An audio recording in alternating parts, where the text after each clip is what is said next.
नमस्कार, मैं हूं आशीष चित्रांशी और आप देख रहे हैं द न्यूज लॉन्चर। बिहार की स्थिति बदतर से बदतर होती जा रही है। नीतीश के राज्य में 65,000 हत्याएं बिहार में हो चुकी हैं। ये आंकड़े मेरे नहीं, ये आंकड़े तेजस्वी यादव ने रखे हैं और तेजस्वी यादव पिछले काफी वक्त से बिहार में क्राइम बुलेटिन चला रहे हैं। ये किसी पत्रकार तेजस्वी यादव की मैं बात नहीं कर रहा हूं, वही तेजस्वी यादव, राजद वाले तेजस्वी यादव, मुख्यमंत्री पद के महागठबंधन के फेस तेजस्वी यादव, उन्होंने क्राइम बुलेटिन चलाया और उस क्राइम बुलेटिन का आप लोग कोई भी जाकर के सर्च कर सकता है। उस क्राइम बुलेटिन का इंपैक्ट ऐसा रहा कि पुलिस के बड़े बड़े अफसर और नीतीश और भाजपा के बड़े बड़े मंत्री उस क्राइम बुलेटिन की सफाई देने के लिए और जवाब देने के लिए आने लगे। क्राइम बुलेटिन में रोज बिहार को कैसे जंगल राज में तब्दील कर दिया गया है, वो सारी घटनाएं कंपाइल करके तेजस्वी ने दिखानी शुरू। तो बकायदा इस पर काम किया, एनसीआरबी के आंकड़े से लेकर के तमाम मीडिया रिपोर्ट्स। और अब उन्होंने जो 65,000 हत्याओं की बात की है, इसके बाद बिहार में खलबली है। राहुल गांधी और तेजस्वी यादव दोनों, राहुल तेजस्वी तो फुल टाइम बिहार की पॉलिटिक्स करते हैं, राहुल इस मैदान में, बिहार के मैदान में, और खासकर ये जंगल राज के माहौल में कोई दो राय नहीं। ऑफिशियली अगर इसको हम कहें, अगर 2005 के पहले को आप जंगल राज कहेंगे तो इसे महाजंगल राज कहना ही पड़ेगा, कहना ही पड़ेगा, मजबूरी है। क्योंकि हमने 2005 के पहले का बिहार भी देखा है। हम आज नीतीश के दौर में नहीं आकर के शुरू हुए हैं, पत्रकारिता कर रहे हैं या दुनिया देख रहे हैं। 2005 के पहले वाला बिहार भी देखा है, वो बिहार जिसमें सामाजिक संघर्ष था, वो बिहार जिसमें हक को लेकर के एक भयंकर टसल था, सामाजिक तनाव था। उस सामाजिक तनाव में माले भी था तो रणवीर सेना भी थी, जातीय संघर्ष हुआ करते थे। लेकिन ऑर्गेनाइज्ड क्राइम का जो स्वरूप नीतीश कुमार के समय में निखर के आया है, ये उस जंगल राज को महाजंगल राज के नाम से अगर औपचारिक रूप से मुहर लगा दिया जाए इस पर, तो किसी तरह की अतिशयोक्ति नहीं होगी। इस महाजंगल राज के दौर में राहुल गांधी भी खुल के मैदान में आ गए और राहुल और तेजस्वी दोनों ने मिलकर के, दोनों ने नीतीश कुमार और मोदी की जो ज्वाइंट सरकार है, इसकी क्राइम कुंडली पूरी की पूरी, क्राइम डायरी खोल दी। अब ऐसे हालात में जब भाजपा फंसती है, क्योंकि भाजपा तो 24 घंटे फंसी होती है, कोई इसके पास मुद्दा नहीं, जब फंसती है तो इसके पास क्या होता है? चुनावी हिंदुत्व, उसी के पीछे छिपना है। सिर्फ और सिर्फ हिंदुत्व, उस हिंदुत्व को जिसको 11 साल में पतन की ओर अग्रसर कर दिया है, दुनिया में जिस हिंदुत्व का सम्मान कम कर दिया है इन्होंने, उस हिंदुत्व के पीछे फिर छिपने लगते, फिर वही पटना, फिर वही गांधी मैदान और फिर वही सनातन महाकुंभ।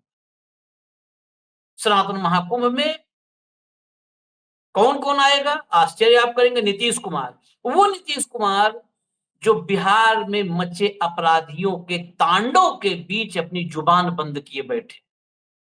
ऐसा मुख्यमंत्री होना किसी भी प्रदेश के लिए शर्म की बात है। जो व्यक्ति, पूरा प्रदेश अपराधियों के हाथ में हो और वो चुपचाप बैठा हो। हालांकि नीतीश कुमार ने पहली बार जब शपथ ली थी, 7 दिन के लिए मुख्यमंत्री बने थे, तो बिहार के बड़े माफिया डॉन के ही सहारे बने थे। और आज भी अनंत सिंह हों, आनंद मोहन हों, सबके साथ नीतीश कुमार अपने सियासी लाभ के लिए कहीं किसी भी झूले पर झूला झूल सकते। वो चेहरा, असली चेहरा, जिसे बिहार के लोगों ने शायद समझा नहीं, और समझा तो शायद बिहार का सामाजिक ताना बाना ऐसा था जिसमें उसी को एक्सेप्ट कर लिया, माफिया डॉन अपराधियों के साथ खड़ा एक नेता, समाजवाद की चादर ओढ़े हुए। खैर, मैं राहुल गांधी का ट्वीट दिखाता हूं, फिर अभी सनातन महाकुंभ पे आऊंगा। राहुल गांधी का ट्वीट लाइए स्क्रीन पर फटाफट से, राहुल गांधी का ट्वीट लाइए। ये राहुल गांधी ने जो कहा है इसको आप शब्दशः पढ़िएगा। पटना में व्यवसायी गोपाल खेमका की सरेआम गोली मारकर हत्या ने एक बार फिर साबित कर दिया है कि भाजपा और नीतीश कुमार ने मिलकर बिहार को भारत की क्राइम कैपिटल बना दिया है। आज बिहार लूट, गोली, हत्या के साये में जी रहा है। अपराध यहाँ नया नॉर्मल बन चुका है। बहुत इस लाइन को मार्क कीजिएगा। आजकल न्यू नॉर्मल, नया नॉर्मल, मोदी जी का नए नए जो जुमले आते हैं, न्यू जुमला, तो न्यू जुमला न्यू नॉर्मल है। अब चुनाव आयोग की लूट, बेईमानी, मनमानी, वो न्यू नॉर्मल है। अब हत्याएं न्यू नॉर्मल है। जब मुख्यमंत्री बोले ना और प्रदेश के सबसे बड़े लोगों की हत्या हो जाए, मुंह बंद रहे, तो यही न्यू नॉर्मल है। अब ये नया नॉर्मल बन चुका है और सरकार पूरी तरह नाकाम। बिहार के भाइयों और बहनों, यह अन्याय अब और नहीं सहा जा सकता।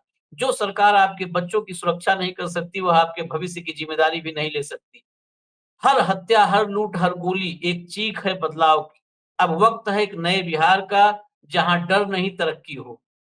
इस बार वोट सिर्फ सरकार बदलने का नहीं, बिहार को बचाने का है। बस यही लाइन तो नींद उड़ाने की है। दिल्ली से पटना तक सबकी नींद उड़ाने की लाइन है। मोदी जी खाली नींद उड़ाना नहीं जानते। खैर, तेजस्वी को सुनाइए, तब हम फिर आगे चर्चा बढ़ाएं, क्योंकि उनको सुनना सीधे जरूरी है। देखा नहीं जा रहा है इनके परिवार का दुख हम लोगों को, and this is too much. जंगल राज की बात करने वाले आज कहाँ है? क्या सुनवाई हो रही है, क्या कार्रवाई हो रही है, क्या एक्शन लिया गया है? हम इसीलिए है हमेशा बुलेटिन जारी करते हैं, बिहार में ऐसा कोई दिन नहीं गोलियां न चल रही हो। नेता विरोधी दल के यहाँ गोलियां चलती है, मुख्यमंत्री आवास के बाहर गोलियां चलती है, डेवलपमेंट कमिश्नर के बाहर गोलियां चलती है, जज साहब के बाहर गोलियां चलती है, इनके मंत्री के घर के बाहर गोलियां चलती है, विशेषरिया भवन में के सामने रोड पे पीछे पीछे एडीजी लॉ एंड ऑर्डर और आगे आगे अपराधी गोली मारता हुआ जाता है। आज तक कोई भी अपराधी पकड़ा गया? मेरे घर के बाहर 4 गोलियां चली। क्या हुआ? क्या एक्शन लिया गया? किस पर जिम्मेदारी तय की गई? आप समझ सकते हैं स्थिति बिहार की भयावह है। और सरकार में डर भय खत्म हो गया। बस इंतजार करना कब आपको आएगा, ठोक के चला जाएगा। आपको डर लगता है? 500 मीटर आप एक बात बताएं, जो आपको महसूस हो रहा है ना, वही महसूस हमको भी हो रहा है। ये इंसान हम लोग हैं, इंसान है, इतना बड़ा नाम है इनका। आप बताइए 6 साल से इनके बेटे के हत्यारा जो है अब तक क्यों नहीं पकड़ा गया? ये क्यों नहीं पकड़ा गया? सीसीटीवी हर जगह रोड पे चलिए। 2 घंटा लगा इनके परिवार के लोगों को कहने आने में। जब प्रधानमंत्री जी आते हैं भाषण देने, जंगल राज अपने दोनों उप मुख्यमंत्री को बुला के पूछो हिसाब लो कि क्यों जो है बार बार अपराध बिहार का बढ़ रहा है। ये पहली घटना नहीं है ना, लगातार हो रही है। कोई ऐसा जिला नहीं है जहाँ किडनैपिंग, लूटपाट, अपहरण नहीं हो रहा। सॉरी टू से, आप लोगों को हमको दोष नहीं है। आप लोगों के जो मीडिया जब तक असली भूमिका में नहीं आएगी, अभी ये घटना होता खाल नोच लिया होता तेजस्वी यादव का, खाल नोच लिया होता मीडिया। हमको डर नहीं है किसी से, कोई एडिटर पेडिटर हो, छापो ना छापो हमको क्या लेना देना, लेकिन सच तो छापो भाई। ये कौन सा राज है? हमारा राज आए, हमारे राज में अगर कोई घटना हो तो बोलो, लेकिन एनडीए के राज में घटना है तो छुपाओ, प्रोपेगेंडा करो। बहुत बढ़िया। हम जिस मीडिया पे बोल रहे हैं, इसी मीडिया के हिस्सा हैं। हालांकि जब ये सब पत्रकार खुद को कहते हैं तो हम लोग को खुद को पत्रकार कहने में शर्म आती है कि अगर पत्रकार ऐसे होते हैं तो हम पत्रकार नहीं। लेकिन बहुत बढ़िया, एडिटर पेडिटर जितने हैं, ये संपादक बने बैठे चैनलों में, बहुत बढ़िया। मैं शब्द नहीं इस्तेमाल कर सकता हूँ, लेकिन जैसे मतलब गली से भगाया जाता है ना कुत्तों, बिल्कुल उसी तरह से। ये रिपोर्टरों की गलती नहीं है जो आईडी लेके खड़े थे। ये बेचारे नौकरी कर रहे हैं, सबका परिवार है। कई बार मैं बड़े थोड़े कठोर शब्द इस्तेमाल करता हूँ, लेकिन जो पत्रकार साथी, मैं बहुत सारे उत्तर प्रदेश में कम से कम होंगे तो 200 रिपोर्टर ऐसे होंगे जो मेरे साथ काम किए हुए, बिहार में होंगे। उनका दोष नहीं है, परिवार है, लेकिन ये जो चारों तरफ सुख संसाधनों में बैठे हुए दिल्ली नोएडा में 400-400 500-500 गज की 40-40 करोड़ की कोठियां हैं इन संपादकों, 40 करोड़ 35 करोड़ की कोठियां, 50-50 करोड़ की कोठियां, 500-500 हजार करोड़ की संपत्ति, सिक्योरिटी में घूमते हैं सब इस राज्य में। इसके पहले नहीं कभी हम लोगों ने देखा था कि सिक्योरिटी में घूम रहे हो, लेकिन ये खबरें दबा लेते हैं। यही घटना बिल्कुल यही बंगाल में घटना हो जाती है कोई, देखो कपड़े उतार के उछलते हैं सब। बंगाल में हो जाए, कर्नाटक में हो जाए, तेलंगाना में हो जाए, हिमाचल में हो जाए, भाजपा शासित राज्यों में। आप एक बात समझ लीजिए, अगर जनता को न्याय चाहिए तो उस राज्य में भाजपा का शासन नहीं होना चाहिए। क्यों? इसलिए नहीं कि भाजपा की सरकार अच्छी है कि बुरी है। अगर भाजपा शासित राज्य होगा, उसमें कितना भी दमन शोषण हो जाए, कितना भी किसी पे अत्याचार हो जाए, उसको इंसाफ इसलिए नहीं मिलेगा क्योंकि उसकी आवाज ही कोई नहीं सुनने वाला है और न कोई उसकी आवाज सुनवाने वाला है। आप बीजेपी का राज्य नहीं है, अपोजिशन का राज्य है, आपके साथ कोई भी अपोजिशन के राज्य में बहुत सारे वहां भी अत्याचार और हो रहे हैं। वो ऐसा थोड़ा है, बंगाल में तो हो ही रहा है ना अपराध। तो वहां पर अपराध अत्याचार होता है अगर विपक्ष के राज्य में, तो आपको इंसाफ मिल जाएगा, क्योंकि मीडिया चीख चीख के दिखाएगी, बताएगी कि ये देखिए अत्याचार हुआ है, इनको इंसाफ चाहिए, इंसाफ दिलाए।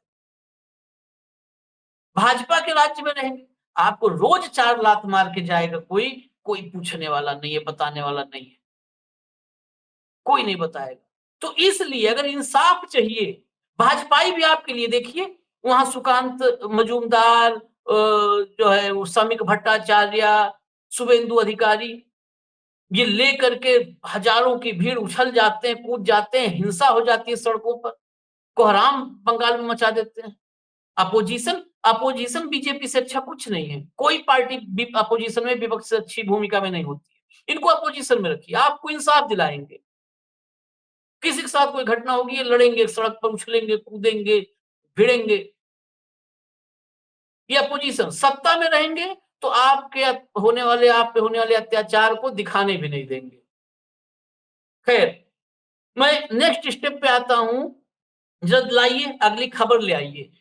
बिहार में काबा बागेश्वर बाबा, बिहार में काबा बागेश्वर बाबा, ये तुकबंदी में लाया है धीरेन्द्र शास्त्री।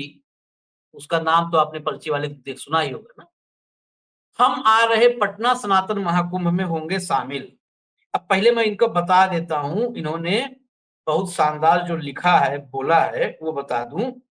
एक वीडियो जारी किया है, लिखा 6 तारीख को बिहार की राजधानी पटना में हम 2 घंटे के लिए आ रहे हैं, जहां भगवान परशुराम का उत्सव मनाया जा रहा है।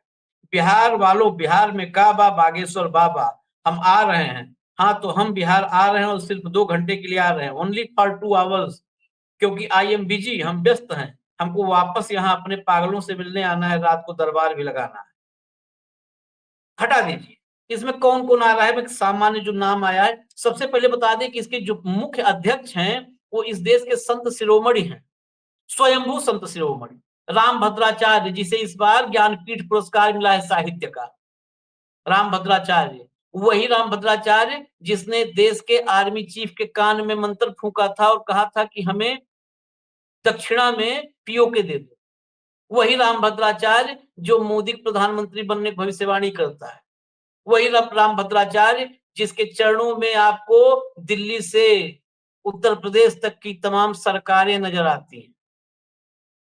तो राम भद्राचार्य अध्यक्षता कर रहे हैं। बाकी पुंडरीक जी महाराज, अवधूत अरुण अवधूत गिरी जी, कैलासानंद गिरी जी, यतीन्द्रानंद गिरी जी, बागेश्वर धाम सरकार जी, ज्ञानानंद जी महाराज, अनंताचार्य जी महाराज, ये तमाम नाम हैं जो पहुंच रहे हैं सनातन महाकुंभ। मैं इन सबसे एक सवाल करना चाहता हूं, धर्माचार्य हैं, स्वयंभू हैं, या जनता ने मान रखा है, जैसे भी इन धर्माचार्यों को क्या सनातन महाकुंभ में सनातन बचाने के लिए और सनातन की धार ताकत मजबूत करने आ रहा है। वो जो खेमका जिसके गोपाल खेमका जिसके बेटे 6 साल पहले मार दिया गया था, सनातनी था, और उसके पैसे से तमाम सनातनी उसके पैसे से जी खा रहे थे। उसकी हत्या पे चर्चा करके एक निंदा प्रस्ताव पारित करोगे क्या? सवाल है, सनातनी की हत्या पर निंदा प्रस्ताव करोगे पारित सरकार के खिलाफ? जिस सरकार में हो रहा है ये आतंक फैला है, अपराध फैला है, करोगे क्या? नहीं करोगे। बिहार में जितने, अभी मैंने कल नाम बताया था, 3-3 4-4 नाम कारोबारियों के, बक्सर से लेके मुजफ्फरपुर से लेके सिवान से लेके पटना तक, तमाम अलग अलग इलाकों में जितनी हत्याएं हो रही हैं, 90% सनातनी उसके शिकार हैं। और वो धार्मिक नहीं है, मार भी वही रहे मर भी वही रहे टाइप के मामले सब आए हैं। क्या आप सनातनियों की ये जो हत्याएं हो रही हैं, सनातनी अपराधी भी है, सनातनी शिकार भी है, हैं? अगर हिंदू मुसलमान होता तब तो अब तक तो हिंदू मुसलमान का मामला होता तो अब तक तो बिहार में चुनाव ही हो गया होता। क्या इसके खिलाफ कोई प्रस्ताव आएगा सनातन महाकुंभ में? नहीं आएगा, क्योंकि ये सनातन महाकुंभ बिहार में जो अपराध के पूरे पूरे अपराध के चंगुल में बिहार फंस गया है, उससे बिहार को भटकाने और फिर से ध्रुवीकरण, कट्टरवाद, हिंदू मुसलमान के रास्ते पर ले जाने के लिए हो रहा है सनातन महाकुंभ। कैसे हो रहा है समझ लो। बिहार के राज्यपाल और हिमाचल प्रदेश के राज्यपाल इसका उद्घाटन करेंगे, आरिफ मोहम्मद खान। आरिफ मोहम्मद खान तो एकदम मतलब वो तो विशुद्ध सनातन की रक्षा के लिए वो केरल से लेके और बिहार तक लगातार प्रयासरत हैं। तो आरिफ मोहम्मद खान और हिमाचल के राज्यपाल ये करेंगे उद्घाटन। बिहार के मुख्यमंत्री नीतीश कुमार, राजस्थान के मुख्यमंत्री भजन लाल शर्मा, केंद्रीय मंत्री जितने हैं, बिहार सरकार के मुख्यमंत्री दोनों, तमाम जो मंत्री हैं, ये सब इसमें शामिल हो। तो जब यही शामिल होंगे, इन्हीं का कुंभ है, तो ये कौन वहां निंदा करेगा? ये सनातन के लिए नहीं कोई है, जितना कुंभ है बहुत हिंदू जो लोग बने हैं कि अब अभी हिंदू तो खतरे में आया है, ये हिंदू, ये सनातन, ये चिरकाल से था, अनंत काल से था, अनंत काल तक रहेगा। ये तब खतरे में आया जब नरेंद्र मोदी दिल्ली में सरकार आई, इससे पहले न खतरे में था। और जिस दिन ये हट जाएंगे उसी दिन हिंदुत्व तो सनातन से खतरा हट जाएगा, सदा सदा के लिए हट जाएगा, क्योंकि अनंत काल से सनातन था, अनंत काल तक रहेगा। सनातन का अर्थ है यही, अर्थ है यही है। ये सब के सब आध्यात्मिक और धर्माचार्य बनते हैं, इनको ये पता होना चाहिए और पता होगा। लेकिन ये सब के सब सियासी मलाई खाने के लिए, कोई सिक्योरिटी गार्ड, कोई जितना ये हैं मंडलेश्वर, महामंडलेश्वर, अखाड़ा वाले, इनको गार्ड चाहिए, सिक्योरिटी गनर चाहिए, असलहों दर्जन भर लाइसेंस चाहिए। चाहिए, देखिए ना, हमने तो अयोध्या, काशी, मथुरा सब देख रखा है, तब बता रहे। तो उसके लिए इन्हें भाजपा चाहिए, मोदी चाहिए, योगी चाहिए, गठबंधन की सरकारें चाहिए भाजपा की। और उसी के लिए ये महाकुंभ हो रहा है। कोई गोपाल खेमका मर जाए, कोई हिंदू सनातनी उस अपराध का शिकार होता रहे बिहार, इन्हें कोई फर्क नहीं। आप ये देखिए ना सूची, कौन है ये? भाजपा के लिए होता है ये, देखिए, इसीलिए मैंने नाम बताया। वहां हरियाणा का मुख्यमंत्री आएगा, वहां राजस्थान का मुख्यमंत्री आएगा, वहां केंद्रीय मंत्री, मोदी के मंत्री आएंगे, वहां बिहार सरकार के मंत्री आएंगे, वहां जो है अलग अलग भाजपा शासित राज्यों के नेता आएंगे। किस लिए हो रहा है? ये चुनाव पहले जितना हो सकता है, क्योंकि बिहार में कुछ नहीं है, भाजपा के पास कुछ भी नहीं बचा है। प्रदेश का सत्यानाश, प्रदेश की कानून व्यवस्था का सत्यानाश, प्रदेश की आर्थिक स्थिति का सत्यानाश, प्रदेश की में रोजगार का सत्यानाश, सब सत्यानाश। तो ऐसे में आखिर में फिर पेट में रोटी न रहे, कोई बात नहीं, हिंदुत्व तो सनातन बचाने के लिए फिर से फलसा उठा ले सनातनी, और बिहार की जमीन को फिर से दे दें, इनके हाथ में सौंप दें फलसा खोस के। इसीलिए पूरी कवायद है। मुझे इजाजत दीजिए, जो बिहार के मेरे मित्र साथी हैं, आम जनता दर्शक जो हैं वो खुद सोचें कि बिहार कहाँ है और कहाँ होना चाहिए था। ये मोदी जी फिर वीडियो में 1 मिनट में फिर और ले लेता हूँ। मोदी तेलंगाना जाते तो कहते तेलंगाना से मेरा पुराना रिश्ता है, तेलंगाना को जो है भारत के विकास के रथ में आगे रखना है, उसका अगुवा बनाना है। आंध्र प्रदेश में वही, कर्नाटक में वही, यूपी में वही, एमपी में वही, गुजरात में वही, महाराष्ट्र में वही, बिहार में आप क्या कहते हैं, बिहार में भी कहने लगे। भारत को विश्वगुरु बनाना है, वर्ल्ड लीडर, और भारत के विकास के रथ में सबसे आगे भारत के विकास के जो है रथ में सबसे आगे बिहार को नाद देना है, खड़ा कर देना है। तो सेम फॉर्मेट, सेम रटा रटाया डायलॉग हर जगह आता है। आपसे भी बताएंगे, बहुत पुराना मेरा नाता है, 50 साल पहले यहाँ भी भिक्षाटन किए हैं। लेकिन आप जरा एक बार पूछ लीजिएगा, आप पूछ लीजिएगा और बता दीजिएगा, बिहार के लोगों से मेरी अपील है, बिहार जो डिजर्व करता है, मैं उत्तर प्रदेश से भौगोलिक रूप से हूँ, उत्तर प्रदेश और बिहार के बिल्कुल सीमा के इलाके में मेरे सब परिवार रिश्तेदार हैं। लेकिन मैं फिर भी बिहार के लिए कहूं कि अगर इस देश में डिजर्व कोई करता है कि इस देश का अगुवा बने, तो बिहार करता है। क्यों करता है वो भी बता देता हूं। इसलिए करता है कि 6ठी सदी ईसा पूर्व, माने आज से 2600 साल पहले जब महाजनपद थे, दुनिया में लोकतांत्रिक शासन व्यवस्था का पहला जो प्रमाण हमको मिलता है, महाजनपद, 16 महाजनपद। तो 16 महाजनपदों में श्रेष्ठतम अगुवा जो था वो बिहार में था, जो सबसे ताकतवर महाजन। तो वो बिहार है जिसने दुनिया में सबसे पहले डेमोक्रेसी देखी, लोकतंत्र देखा। वो बिहार है जो भारत में नालंदा, ये तो भाई साहब को पता ही नहीं था, एक बार तक्षशिला को बिहार में बता गए थे। नालंदा और तक्षशिला मंत्र नहीं पता है, बस ये है कि ताली बजा रहे थे तो बजाए। तो नालंदा पूरी दुनिया में शिक्षा का सर्वोच्च केंद्र स्थापित था, बिहार। तो 6ठी सदी ईसा पूर्व से लेके 1917 तक चले आए। गांधी जी चंपारण से सत्याग्रह शुरू किए थे। इस देश के आजादी की लड़ाई का जो बना एक फॉर्मेट, रोड मैप कह लीजिए, वो रोड मैप बिहार से शुरू बना, वहीं से वहीं शुरू हुआ चंपारण सत्याग्रह। तो बिहार वो बिहार है, बिहार वो बिहार है। 1857 में बाबू कुंवर सिंह, वो बिहार, बिहार को लीड करना चाहिए था, लीड करना चाहिए था। लेकिन ऐसे लीडर के बजाय डीलर मिल गए कि जो जिन्होंने बिहार से डील कर दिया।